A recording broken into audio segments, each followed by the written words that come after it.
నమస్కారం. సిక్కోల హృదయ స్పందనకి స్వాగతం. నేను మీ సంతోష్. ముందుగా ఈనాటి వార్తల్లోని వివరాలు ఇలా ఉన్నాయి. సార్వత్రిక ఎన్నికలు పోలింగ్కి సంబంధించిన ఈవీఎంలు భద్రపరిచిన స్ట్రాంగ్ రూమ్ భద్రతా ఏర్పాట్లు జిల్లా ఎన్నికల అధికారి జిల్లా కలెక్టర్ డాక్టర్ మంజీర్ జిలానీ సమూన్ శుక్రవారం సందర్శించారు. ఈ సందర్భంగా ఆయన అక్కడి భద్రతా ఏర్పాట్లను పరిశీలించారు, రిజిస్టర్లో సంతకం చేశారు. ఈ క్రమంలో స్ట్రాంగ్ రూముల వద్ద ఏర్పాటు చేసిన 3 అంచెల కేంద్ర పోలీస్ బలగాల గార్డును, జిల్లా అర్బన్ పోలీస్ గార్డులను, అలాగే సివిల్ పోలీస్ బందోబస్తును పరిశీలించి పలు సూచనలు చేశారు. స్ట్రాంగ్ రూమ్ కి నలువైపులా పోలీస్ పటిష్ట భద్రతా ఏర్పాటు, నిరంతరం సీసీ కెమెరాల పర్యవేక్షణపై ఆరా తీసి 24/7 సిబ్బంది అప్రమత్తంగా ఉంటూ నిర్లక్ష్యం వహించకుండా తనిఖీ అధికారులు నిరంతరం ప్రహారాను తనిఖీ చేయాలన్నారు. పలు అంశాలపై జిల్లా ఎన్నికల అధికారి దిశానిర్దేశాలు చేశారు. జిల్లా ఎన్నికల అధికారి వారితో శ్రీకాకుళం నియోజకవర్గం రిటర్నింగ్ అధికారి సిహెచ్ రంగయ్య, రెవెన్యూ అధికారులు, సిబ్బంది పాల్గొన్నారు. ప్రస్తుత పరిస్థితుల్లో ప్రతి ఒక్కరూ శారీరక వ్యాయామంతో పాటు మంచి ఆహారపు అలవాట్లు పెంపొందించుకోవాలని జిల్లా వైద్య ఆరోగ్య శాఖ అధికారిని డాక్టర్ బి మీనాక్షి సూచించారు. ప్రపంచ రక్తపోటు దినోత్సవం సందర్భంగా శుక్రవారం జిల్లా వైద్య ఆరోగ్య శాఖ అధికారి వారి కార్యాలయ ఆవరణలో జిల్లా వైద్య ఆరోగ్య శాఖ అధికారిని డాక్టర్ బి మీనాక్షి జెండా ఊపి ర్యాలీని ప్రారంభించారు. ఈ సందర్భంగా జిల్లా వైద్య ఆరోగ్య శాఖ అధికారిని డాక్టర్ బి మీనాక్షి మాట్లాడుతూ, నేడు సమాజంలో 18 సంవత్సరాలు నిండిన వారిలో 25% రక్తపోటుకు గురవుతున్నారని, ఇందుకు కారణం వ్యాయామం తగ్గడమే అని ప్రధాన కారణమని తెలిపారు. ప్రతి ఒక్కరూ వారంలో 5 రోజుల పాటు 30 నుండి 40 నిమిషాలు వ్యాయామం చేయాలని సూచించారు. అలాగే ఉప్పు, చక్కెర, నూనెల వాడకం తగ్గించి ముందస్తు జాగ్రత్తలు పాటించడం చాలా అవసరం అన్నారు. అలాగే కూల్ డ్రింక్స్, స్వీట్లను పూర్తిగా మానుకోవాలన్నారు. టీ, కాఫీలు కూడా ఎక్కువగా తాగవద్దని హితవు పలికారు. తరచుగా బీపీ చెకప్ చేయించుకోవాలని, అలాగే క్రమం తప్పకుండా మందులు వాడాలని, వైద్యుల సూచనలను పాటించాలని అన్నారు. క్రానిక్ డిజీజెస్లో ఫస్ట్ ప్లేస్ ఆక్రమిస్తుంది. డయాబెటీస్ కంటే హైపర్ టెన్షన్ ఉన్న వాళ్ళు ఎక్కువగా ఉన్నారు. సమాజంలో 18 సంవత్సరాలు పైబడ్డ వయసులో 25% హైపర్ టెన్షన్ పేషెంట్సే ఉన్నారు. సో మెయిన్ కారణం మనం తీసుకుంటున్న స్ట్రెస్, మన జీవనశైలి విధానం, అంటే ఎక్కువగా స్ట్రెస్ తీసుకోవడం, వ్యాయామం తగ్గిపోవడము, మనకున్న అంటే సెడెంటరీ లైఫ్. ఉద్యోగస్తులు తీసుకున్నామండి, అందరం ఉదయం ఆఫీస్కి వెళ్తే కూర్చోవడమే, మళ్ళీ సాయంకాలం వచ్చిన తర్వాత కూర్చుని ఇంటికి వెళ్ళడమే. సో ఇలాంటి జీవన విధానంలో తర్వాత ఫుడ్ కూడా, జీవనశైలిలో ప్రధానమైన మార్పు ఫుడ్ కూడా ఎట్లాంటిదంటే బయట ఫుడ్కి అలవాటు అవ్వడము, అధిక ఆయిల్, సో ఆయిల్ ఎక్కువగా ఉండడము, సాల్ట్ ఎక్కువగా ఉండడము, ఇవన్నీ కూడా కొన్ని జెనెటిక్ పరంగా కూడా ఉంటాయి. సో ఇవన్నిటి కారణంగా హైపర్ టెన్షన్ అనేది చాలా ఎక్కువగా వస్తూ ఉంది జనాల్లోనూ. చిన్నపిల్లలకు కూడా అసలు 30 years ఏజ్ ఇంకా వస్తుందో లేదో హైపర్ టెన్షన్ డిటెక్ట్ అవుతున్నారు. సో మనం ఇచ్చే దీనికి అనుగుణంగా మనం ఏంటంటే మన జీవనశైలి, మన విధానం మార్చుకోవాలి. రెగ్యులర్ ఎక్సర్సైజ్ ఒక 30 నుంచి 40 నిమిషాలు వారంలో ఒక 5 రోజులైనా చేస్తే యూజువల్గా మనకి లిపిడ్ ప్రొఫైల్ అనేది అబ్నార్మాలిటీ రాకుండా, మనకి హైపర్ టెన్షన్ రాకుండా కూడా కాపాడుతుంది. అలాగే ఫుడ్లో కూడా less salt, less oil, less sweets, ఈ 3 కూడా మనం అలవాటు చేసుకుంటే చాలా మటుకు హైపర్ టెన్షన్, దాంతో అనుగుణంగా వచ్చే డయాబెటీస్ కూడా రాకుండా మనల్ని కాపాడుతారు. సో ఈ కార్యక్రమంలో డిఐఓ డాక్టర్ ఈశ్వరీదేవి, జిల్లా మాస్ మీడియా అధికారి Paidi Venkataramana, doctor Sujatha, doctor Sridevi, NCD Paidi Apparao, DPMO doctor G V Venkatalakshmi, Vana Suresh, DPO G సన్యాసి నాయుడు, మురళి, ఏఎన్ఎంలు, ఆశా వర్కర్లు తదితరులు పాల్గొన్నారు. నగరంలోని స్థానిక గోనపాలెంకి చెందిన సేర సురేష్ను గురువారం అర్ధరాత్రి సుమారుగా 1 గంట సమయంలో గుర్తు తెలియని వ్యక్తులు హత్య చేసినట్లు పోలీసులు వెల్లడించారు. సమాచారం అందుకున్న పోలీసులు సంఘటనా స్థలానికి చేరుకుని మృతదేహాన్ని పోస్ట్ మార్టం కోసం నిమ్స్కు తరలించారు. ఈ మేరకు పోలీసులు మృతుని భార్య అందించిన వివరాల ప్రకారం రాత్రి 10 గంటలకు ఇంటికి మృతుడు సురేష్ వచ్చాడని, ఏదో ఫోన్ కాల్ వస్తే మళ్లీ వెళ్లాడని, ఆ తర్వాత డాబాపై పడుకున్నామని, తన తలపై కాలు పడడంతో ఏంటిని చూశాక తన భర్త చనిపోయి ఉన్నాడని భార్య చెప్పింది. పోలీసులు ఈ హత్య కేసు విషయంలో స్థానికంగా లభించిన సీసీ కెమెరాల్లో డేటాను సేకరించి పోలీసులు దర్యాప్తు చేయనున్నట్లు తెలుస్తోంది. హత్యకు గల కారణాలు ఇంకా తెలియాల్సి ఉంది. నగరంలోని స్థానిక చిన్న బజార్లో గల శ్రీ వాసవి కళ్యాణ మండపంలో శుక్రవారం అరసవెల్లి ఆలయ ట్రస్ట్ బోర్డు సభ్యులు మండవెల్లి రవి ఆధ్వర్యంలో సిద్ధ ఆయుర్వేద ఉచిత వైద్య శిబిరం నిర్వహించారు. డాక్టర్ జగదీష్, శ్రీనాథ్, రితిక్, కన్నా నేతృత్వంలో ఈ వైద్య శిబిరం జరగగా మందులు, శస్త్రచికిత్సలేమీ లేకుండా ప్రాచీన వైద్య విధానంతో సిద్ధ ఆయుర్వేద వైద్యులు పాత విధానాల్లో అందించడం జరుగుతుందని, ప్రతి ఒక్కరూ ఈ పద్ధతుల ద్వారా సంపూర్ణ ఆరోగ్యవంతులు కావాలని అరసవీల్ ట్రస్ట్ బోర్డు సభ్యులు మండవెల్లి రవి ఆకాంక్షించారు. హైదరాబాద్కు చెందిన సిద్ధ ఆయుర్వేద వైద్య శిబిరం సౌజన్యంతో ఈ వైద్య శిబిరాన్ని నిర్వహించడం జరిగిందని, వారి సమాచారం మిత్రుని ద్వారా తెలుసుకుని శ్రీకాకుళంలో ఏర్పాటు చేశామని, మళ్లీ రోజుల్లో మరొక దఫా ఈ వైద్య శిబిరాన్ని నిర్వహించడం జరుగుతుందన్నారు. రాష్ట్ర రెవెన్యూ శాఖ మంత్రి ధర్మాన ప్రసాదరావు సౌజన్యంతో భారీ ఎత్తున త్వరలో సిద్ధ ఆయుర్వేద వైద్య శిబిరం నిర్వహించేందుకు ఏర్పాటు చేస్తున్నామని తెలిపారు. కీళ్ల నొప్పులు, సయాటికా, పెరాలసిస్ వ్యాధులతో పాటు కీళ్ల వాపులు, నరాల బలహీనత తదితర సమస్యలకు సంబంధించి ప్రాచీన వైద్య పద్ధతిలో చికిత్స అందజేయడం జరుగుతుందన్నారు. ఈ చికిత్స విధానంతో నొప్పులు తగ్గుతున్నాయని అక్కడకు వచ్చి చికిత్స చేసుకున్న వారు చెబుతున్నారు. ఈరోజు హైదరాబాద్ వాసులు సిద్ధి వైద్య శిబిరం నిర్వహించబడింది చిన్నబజార్ రోడ్లో గల వాసవి కళ్యాణ మండపంలోనే. దీనికి ముఖ్య ఉద్దేశం ఏంటంటే సయాటికా పెయిన్, నడుము నొప్పి, భుజం నొప్పి, మోకాలు నొప్పులు ఉన్నవాళ్ళు ఎవరైనా సరే వీళ్ళ దగ్గరికి వస్తే వీళ్ళు నాటు వైద్యం అంటే ఒక కర్రలతోని ఒక సుత్తితోని చేసి ఎంతోమంది కూడా పోకరుకుని వచ్చిన వాళ్ళు కూడా పరిగెట్టుకున్న పరిస్థితి వీళ్ళు చేస్తున్నారు. వీళ్ళు హైదరాబాద్లో వీళ్ళ అపాయింట్మెంట్ దొరకాలంటే నెల రోజుల ముందు నుంచి కూడా అపాయింట్మెంట్ తీసుకుని వెళ్ళాలి. మనం ఒకరు తెలిసిన వర్మ గారిని వైజాగ్లో తెలిసిన వాళ్ళు ఉంటూ వానికి రిక్వెస్ట్ చేస్తే వీళ్ళు ఇక్కడ పంపించడం జరిగింది. ఈ పంపించడం వల్ల ఇక్కడ ఎంతోమంది పేషెంట్లు వచ్చి వాళ్ళు వైద్యం చేయించుకుంటున్నారు. ఈ వైద్యం చేయించుకున్న వాళ్ళు ప్రతి ఒక్కరు కూడా ఆనందంగా ఉన్నారు. ఎందుకంటే మళ్ళీ అవకాశం ఉంటే మళ్ళీ నెక్స్ట్ మంత్ కూడా వీళ్ళకి తెప్పించి శ్రీకాకుళం ప్రజానీకానికి మరికొద్ది చేరువలోని ఈ ప్రాబ్లమ్స్ ఉన్న వాళ్ళందరికీ కూడా క్లియర్ అవుతుందని నేను మనస్ఫూర్తిగా నమ్ముతున్నాను. ఎందుకంటే వచ్చిన ప్రతి ఒక్కరు కూడా మాకు చాలా రిలీఫ్గా ఉందండి. ఏ మాత్రలు లేవు, ఏ ఆపరేషన్ లేకుండా నిజంగా క్లియర్ అవుతుంది. మీకు ఎప్పుడు కూడా ఈ ఆర్గనైజ్ చేసిన కమిటీ మెంబర్లందరూ కూడా హృదయపూర్వక నమస్కారాలు తెలియజేస్తున్నారని చెప్పిన వాళ్ళు అంటున్న ఆనందం మనకు చాలు.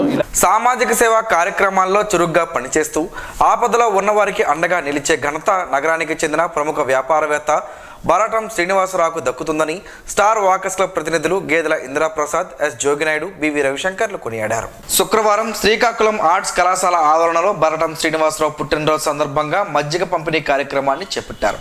ఈ సందర్భంగా మాజీ గవర్నర్ గుడ్ల సత్యనారాయణ మాట్లాడుతూ వ్యాపార రంగంలో అందరి అభిమానాన్ని శ్రీనివాస్ చూరగొన్నారని కితాబు ఇచ్చారు. స్టార్ వాకర్స్ క్లబ్ చేపడుతున్న అనేక సామాజిక సేవల్లో శ్రీనివాస్ ముందు నడిపిస్తారని, నిస్వార్థ సేవకులు అని కొనియాడారు. అందరి వాణిగా అజాత శత్రువుగా పేరు గాంచారని వాకర్స్ ఇంటర్నేషనల్ ప్రతినిధులు Gedela Indiraprasad, P G Gupta, S Joginaidu, B V రవిశంకర్లు పేర్కొన్నారు. ఈ కార్యక్రమంలో స్టార్ వాకర్స్ క్లబ్ కార్యదర్శి బి దేవిప్రసాద్, క్లబ్ ప్రతినిధులు సింహాద్రి వేణుగోపాల్, పొట్నూరు నాగేశ్వరరావు, పాలకొండ ప్రశాంత్, సుగంధం సంజీవరావు, నల్లపాటి కృష్ణమూర్తి, ఎండ మోహన్, స్టార్ మహిళా అధ్యక్షురాలు గేదెల లక్ష్మి తదితరులు పాల్గొన్నారు.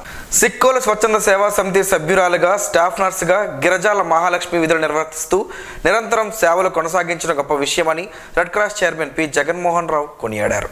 ఈరోజు ఆర్ భాస్కర్ జన్మదినం సందర్భంగా స్థానిక శాంతా కళ్యాణ అనురాగ నిలయంలో వృద్ధులకు, పిల్లలకు అన్నదాన కార్యక్రమాన్ని నిర్వహించగా ఈ కార్యక్రమంలో ముఖ్య అతిథిగా పాల్గొన్న జగన్మోహన్ రావు మాట్లాడుతూ మహాలక్ష్మి నిత్యం ఏదో ఒక సేవలో భాగమవుతున్నారని, నిరంతరం రక్త సేవకురాలని, ఈరోజు ఆమె భర్త భాస్కర్ జన్మదినం కావడంతో కుటుంబ సభ్యులు, అన్ని స్వచ్ఛంద సేవా సంస్థల సభ్యులతో కలిసి అన్న వితరణ కార్యక్రమం చేయడం అభినందనీయమన్నారు.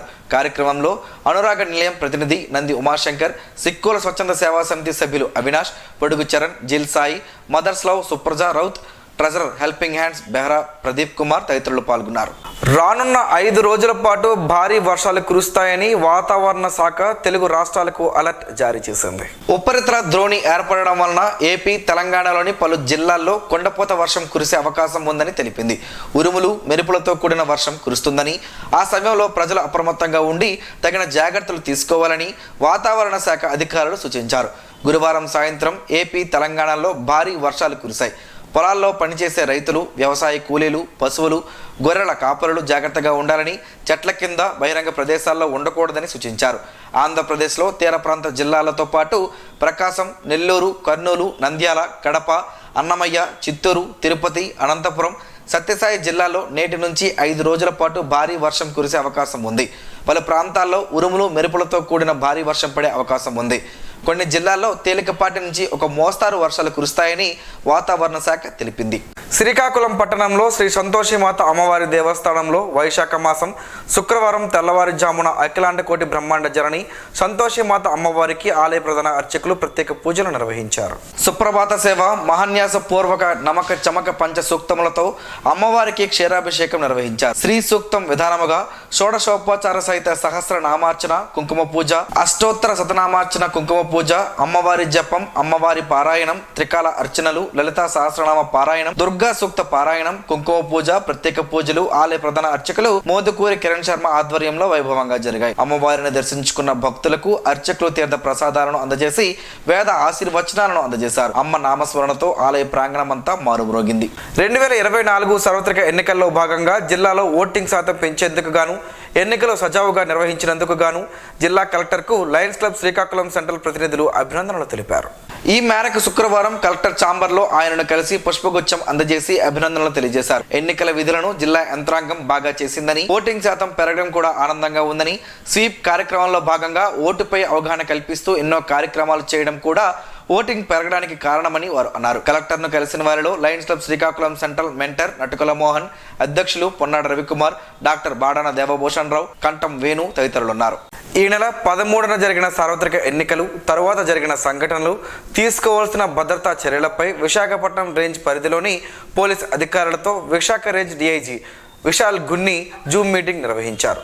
ఈ సందర్భంగా విశాఖపట్నం రేంజ్ డీఐజీ విశాల్ గున్ని మాట్లాడుతూ, గత 2 మాసాలుగా రేంజ్ పరిధిలో పోలీస్ అధికారులు, సిబ్బంది చాలా కష్టపడి ప్రణాళికాబద్ధంగా క్షేత్రస్థాయిలో సమర్థవంతంగా పనిచేయడంతో ఈ నెల 13న జరిగిన సార్వత్రిక ఎన్నికల్లో చిన్న సంఘటనలు మినహా ఎన్నికలను ప్రశాంతయుతంగా నిర్వహించుకోగలిగామని అన్నారు. అందుకు కృషి చేసిన అధికారులు, సిబ్బందిని ఆయన అభినందించారు. ఎన్నికల తరువాత మన ప్రాంతం ప్రశాంతంగా ఉందన్న నిర్లక్ష్యం వద్దని, మరో 15 రోజుల పాటు ప్రతి ఒక్కరూ ఇదే స్ఫూర్తి, నిబద్ధతతో పనిచేయాలని ఆదేశించారు. ప్రస్తుత రాష్ట్రంలో ఉద్రిక్త పరిస్థితులు ఉన్నాయని, మన ప్రాంతంలో ఎటువంటి శాంతి భద్రతల సమస్యలు ఉత్పన్నం కాకుండా క్షేత్రస్థాయిలో మరింత సమర్థవంతంగా పనిచేయాల్సిన అవసరం ఉందన్నారు. పోలింగ్కు కొద్ది రోజుల ముందు, పోలింగ్ రోజు, పోలింగ్ తరువాత గ్రామాల్లో చోటు చేసుకున్న చిన్న సంఘటనల పట్ల నిర్లక్ష్యం వద్దని, ఆయా గ్రామాలను అధికారులు పలుమార్లు సందర్శించాలని, గ్రామ పెద్దలు గ్రామస్తులతో మమేకమై వారిని వివాదాలకు దూరంగా ఉండాలని, ఒకరితో ఒకరు శాంతియుతంగా మెలగాలని విజ్ఞప్తి చేయాలన్నారు. ప్రత్యక్ష దైవం ఆరోగ్య ప్రదాత శ్రీ సూర్యనారాయణ స్వామి వారిని శుక్రవారం ఉదయం విశాఖకు చెందిన దంతులూరి సూర్యనారాయణ రాజు కుటుంబ సమేతంగా దర్శించుకున్నారు. స్వామివారి దర్శన అనంతరం శాశ్వత అన్నదాన పథకం నిమిత్తం ₹1,00,000 చెక్కు రూపంలో ఆలయ ఈవో ఎస్ చంద్రశేఖర్కి అందజేశారు. తదుపరి వారికి ఆలయ అర్చకులు వేద మంత్రాలతో ఆశీర్వదించారు. వారికి శ్రీ స్వామివారి జ్ఞాపికను ఆలయ ఈవో ఎస్ చంద్రశేఖర్ చేతుల మీదుగా అందజేశారు. లోక్సభ ఎన్నికల వేళ కేంద్రం కీలక నిర్ణయం తీసుకుంది. సాధారణంగా వినియోగించే 41 ఔషధాలతో పాటు మధుమేహం, హృద్రోగ, కాలేయ వ్యాధుల చికిత్సలో వినియోగించే 6 మందుల ధరలను తగ్గించింది. ఈ మేరకు department of pharmaceuticals national pharmaceutical pricing authority notification జారీ చేసింది. ఈ నోటిఫికేషన్ ప్రకారం యాంటాసిడ్లు, మల్టీవిటమిన్లు, యాంటీబయోటిక్ ఔషధాల ధరలు భారీగా తగ్గనున్నాయి. ప్రపంచంలో అత్యధిక మధుమేహ వ్యాధిగ్రస్తులు ఉన్న దేశాలలో భారత్ కూడా ఒకటి. ప్రస్తుతం భారత్లో 10 కోట్ల మందికి పైగా షుగర్ పేషెంట్లు ఉన్నారు. ఈ ఔషధాల ధర తగ్గింపుతో వీరందరికీ ప్రయోజనం కలగనుంది. కాగా ఈ విషయంపై వివిధ ఔషధాల ధరల తగ్గింపుకు సంబంధించిన సమాచారాన్ని డీలర్లు, స్టాకిస్టులకు తక్షణమే తెలియజేయాలని ఫార్మా కంపెనీలను ఎన్పిసిఏ ఆదేశించింది. నిత్యావసర ఔషధాల ధరలు ప్రజలకు అందుబాటులో ఉండేలా చూసేందుకు ఎన్పిసిఏ 143వ సమావేశంలో ఈ నిర్ణయం తీసుకున్నారు. తొలి విడతగా 1000 మొక్కలను నాటి 1000 వృక్షాలుగా చేసేందుకై సన్నాహక సమావేశం ఏర్పాటు చేశామని రాజాం పర్యావరణ సంరక్షణ సమితి కన్వీనర్ ఆర్విజే నాయుడు తెలిపారు. స్థానిక సూర్యదుర్గ కళ్యాణ మండపంలో నిర్వహించిన సమావేశంలో ఆయన మాట్లాడుతూ, రాజాం పట్టణంలోనూ రాజాం చుట్టుపక్కల ప్రజలు ఉక్కపోత సమస్యతో అల్లాడిపోతున్నారని, అందువలన చెట్లు చాలా అవసరమని గుర్తించి పరిష్కార దిశగా కృషి చేయటకు అందరూ సహకరించాలని కోరారు. ప్లాస్టిక్ నిషేధంపై దృష్టి సారించాలని, గార రంగనాథం సమీపంలో ఉన్న ఇంటి యజమానికి మొక్కల పెంపకం బాధ్యత వహించేలా చూడాలని కోరారు. కొత్త సాయి ప్రశాంత్ కుమార్ మాట్లాడుతూ, రహదారులకు ఇరువైపులా మొక్కలు నాటుటకే ప్రాధాన్యత ఇవ్వాలన్నారు. సరైన ప్రదేశాన్ని గుర్తించాకే మొక్కలు నాటాలని, భూమి నుండి వేడి సెగలను పైపైకి వెళ్ళనీయకుండా ఆపే బరువైన కార్బన్ డయాక్సైడ్ వాయువును అరికట్టాలంటే మొక్కలను నాటాలని సూచించారు. ఈ కార్యక్రమ అమలుకై వివిధ కమిటీలను ఏర్పాటు చేయడం జరిగిందని నిర్వాహకులు తెలిపారు. అల్లం రసంతో పలు ఆరోగ్య ప్రయోజనాలు ఉన్నాయని ఆరోగ్య నిపుణులు చెబుతున్నారు. ఆ వివరాలేంటో ఈరోజు ప్రసారమయ్యే ఆరోగ్యమే మహాభాగ్యంలో తెలుసుకుందాం.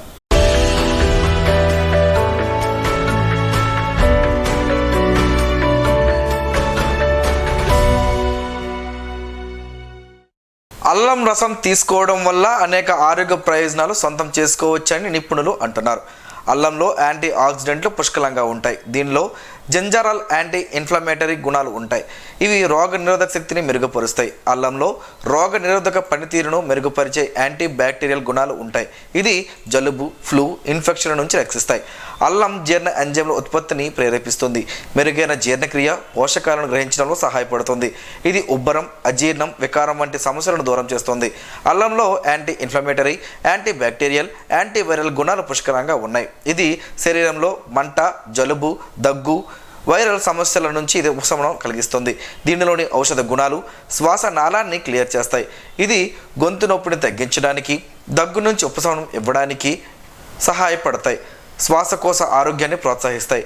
అల్లంలో ఉండే జింజరోల్స్లోని యాంటీ ఇన్ఫ్లమేటరీ గుణాలు శరీరంలోని మంటను తగ్గించడానికి సహాయపడతాయి. ఇందులో సహజంగా ఉండే యాంటీ ఇన్ఫ్లమేటరీ గుణాలు కీళ్ళవాపులు, నొప్పుల్ని అదుపులో ఉంచుతాయి. అల్లంలోని ఔషధ గుణాలు ఇన్సులిన్ విడుదలకు, సెన్సిటివిటీకి సహాయపడతాయి. ఇది రక్తంలో చక్కెర స్థాయిలను కంట్రోల్లో ఉంచడానికి తోడ్పడతాయి. డయాబెటీస్ ఉన్నవారు రోజు అల్లం రసం తాగితే మేలు జరుగుతుందని నిపుణులు చెబుతున్నారు.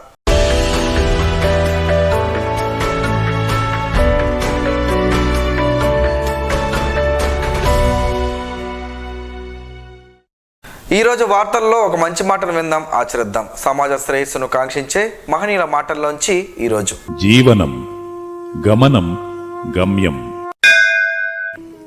ఋషి చింతన. పుస్తకాల కన్నా, యుగాల కన్నా జీవితానికే ఎక్కువ అనుభవం. ఎద్దు ఎక్కడికి పోయినా చాకిరీ చేయాల్సిందే.